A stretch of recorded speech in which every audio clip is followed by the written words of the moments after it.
Even the best espresso machine won't make amazing coffee without the right beans. So, let's talk to an expert to get the inside scoop. Paul Geshos is a professional coffee roaster. So, let's ask him what to look for to enjoy third wave specialty coffee.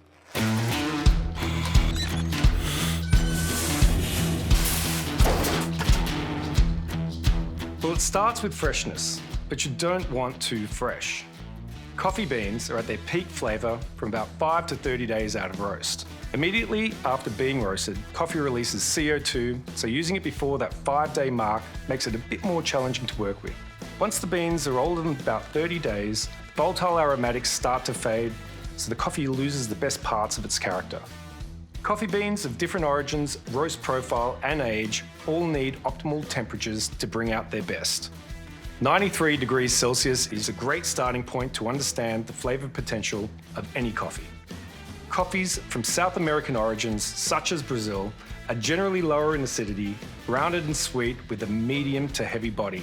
Their nutty and chocolatey flavour notes make them a good choice to pair with perfectly textured milk.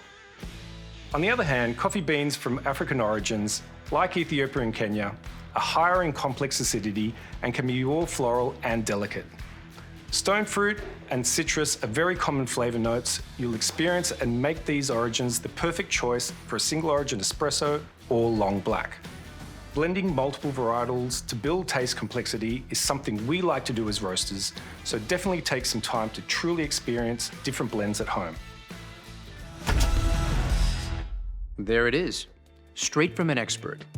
Only buy beans with a roasted on date, so you know exactly how fresh they are, and get to know coffee bean origins with their unique flavor properties.